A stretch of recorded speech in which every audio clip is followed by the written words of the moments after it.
On April 21st, 1967, the 100 millionth GM vehicle rolled off the line at the plant in Janesville. A blue two-door Caprice. There was a big ceremony, speeches.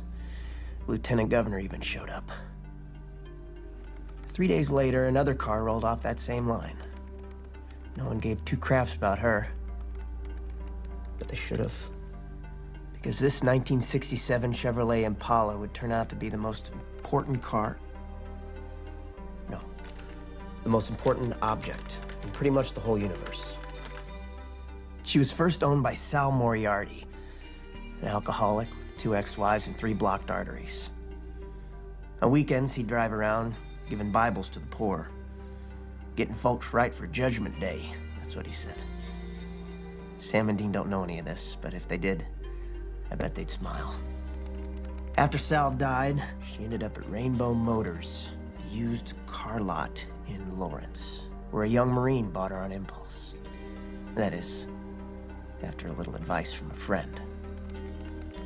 I guess that's where this story begins. And here's where it ends. Let me see some ID. There you go.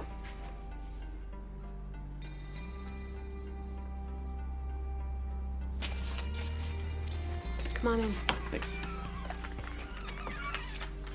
That yours? Yeah. Nice car.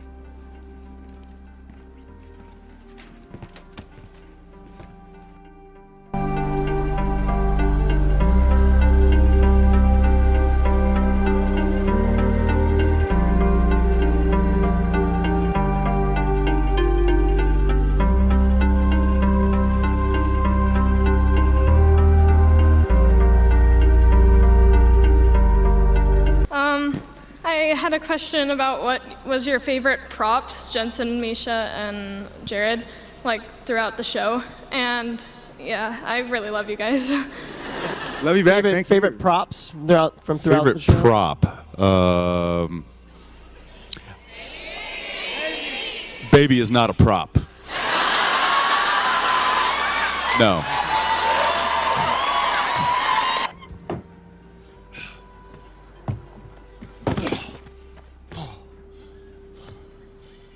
I'm so sorry. No, baby is a part of me. I'll tell you another thing. If you screwed up my car, I'll kill you.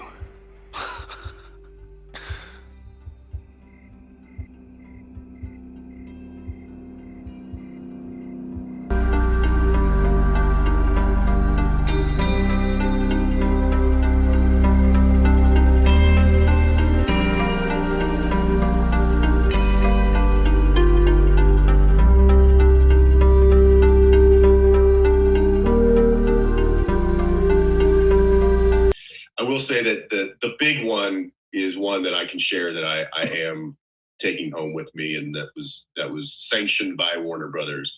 I'm getting the car. What? Have you not told anybody about that? I may have mentioned it, but I'm That's big news. That's big news, dude. That's incredible. Are you gonna drive it? Are you gonna keep it in your garage and just keep it there, for all time's sake? So my plan as of now is when we wrap up the show here in a few weeks, they're going to hand me the keys, and I'm going to put that sucker on a car carrier, ship her home to Texas. And I got a couple of folks that I'm talking to. Was that in your contract? Did you say I want that mic? It was. What season did you do it? I've been talking about that for 2 years now, and they finally added that to my contract this last season. Is there a double? There is, and I think they offered it to Jared. I don't know if he's going to take it because it's kind of beat up, and it's. I'll take it. I'll take the. I know exactly. I mean, he might take it. I don't know what he's going to do with it, but the hero car, right. the one that we always drive. Dude, that's so cool, man. That one's coming home with me, and it's. I'm gonna clean her up, but not change anything. But I might just I'm gonna need to add an air conditioning unit because we live in Texas. I'm probably gonna get some new speakers and a radio system in there that actually works. I'm blown away. I'm blown away by this. But everything else, I'm gonna leave the creak in the doors, the splits in the seats. It's all gonna be the same. Can I ask for one? I swear, man, you gotta update your cassette tape collection. Why? Well, for one, they're cassette tapes. And two, Black Sabbath, Motorhead, Metallica. It's the greatest hits of mullet rock. Well, house rules, Sammy. Driver picks the music. Shotgun shuts his cake hole. You know, Sammy is a chubby 12-year-old. It's Sam, okay? Sorry, I can't hear you. The music's too loud.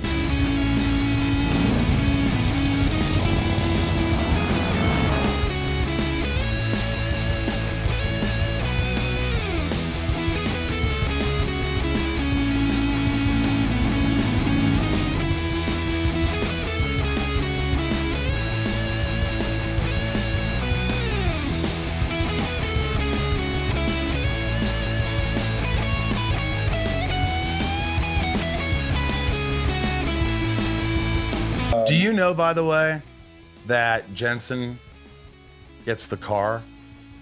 We both get a car. You get the car too? We both get a car, yeah. It was in your contract as well. It wasn't in either of our contracts. It was a gift from them. But the funny thing is also, I'm actually the car guy. Like my first car ever was a 69 Camaro. I still have it. I also had a 66 Mustang. He had like Broncos and stuff. But I'm the car guy. Like when I see a 67 Impala, I'm like, okay, what's the block? Like, was it a board and stroke? Got some rotary girders on here. You got Edelbrock intakes. Everybody needs rotary girders. Yeah, but I grew up like Cliffy and I, who works in the show. He and I have talked cars for years. My favorite car ever is a 67 Corvette. My dad's favorite car. But I have like car books and parts books from when I was fucking 7 years old. You could build an engine. You could rebuild an engine. I cannot. I can tinker with the carburetor engine. You know, I know spark plugs. I could change my oil. I could change a tire. I could change my oil. I can change oil. I can change oil in a classic car. I mean, these days, yeah, you need a lift system. You need a fine-tooth comb to get in there. But you give me an old late 60s muscle car, and I can fiddle. You know, I can change. I used to keep a fan belt and some spark plugs in my 69 Camaro that I drove to high school. I still have the car. Like I am the classic car guy. Like that's. So you're both getting a car. So the question is. Oh no, that wasn't contractual. That was something phenomenal that Warner Brothers did for us. Right. Okay. It was a phenomenal. Like, hey, they probably could have sold the cars for $1 million a piece. I mean, I'm throwing out a number, but those cars are very valuable. And Peter Roth said basically, "Thank you guys so much for doing such a wonderful job for so long. We'd like you guys to have this." And Dean Winchester is the car guy, but Jared Padalecki is the car guy. I'm taking you home.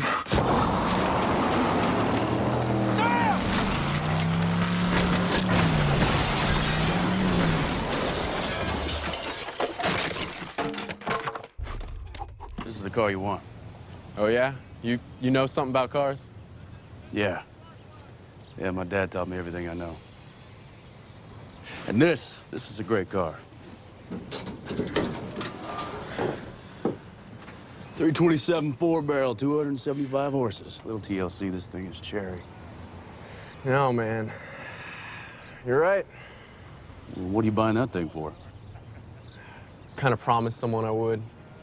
Over a 67 Chevy? I mean, come on, this is a car of a lifetime. Trust me, this thing's still gonna be badass when it's 40. John Winchester. Thanks. Dean Van Halen. And thank you.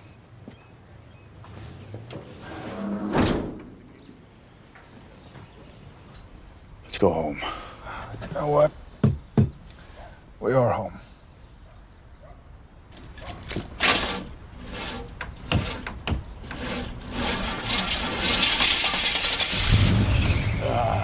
There's my girl.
The Impala, of course, has all the things other cars have, and a few things they don't. But none of that stuff's important. This is the stuff that's important. The army man that Sam crammed in the ashtray. It's still stuck there. The Legos that Dean shoved into the vents, to this day, heat comes on, they can hear him rattle. These are the things that make the car theirs. Really theirs. Even when Dean rebuilt her from the ground up, he made sure all these little things stayed. Because it's the blemishes that make her beautiful. The devil doesn't know or care what kind of car the boys drive.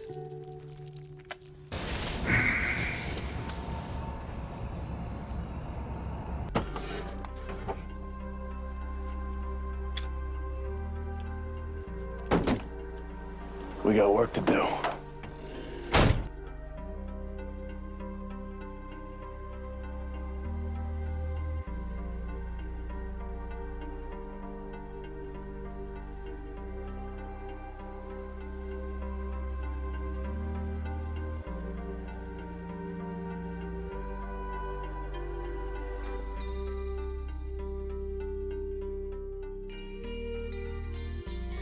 That's Chuck's ending? No, I don't think so. After everything that he has put us through, I'll be damned if I'm gonna let some glorified fanboy get the last word.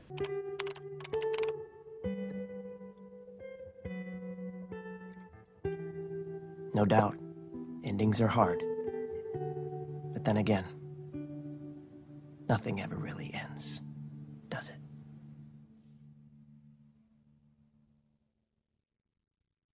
And we won't be gone long, I promise. It came to the point of like, okay, I think this is the right time. Like, it's a weird decision. And then I'm going to sell them out. When Jensen got to Vancouver 2 weeks ago, I have a text message from him. He's like, man, crazy being back in Vancouver.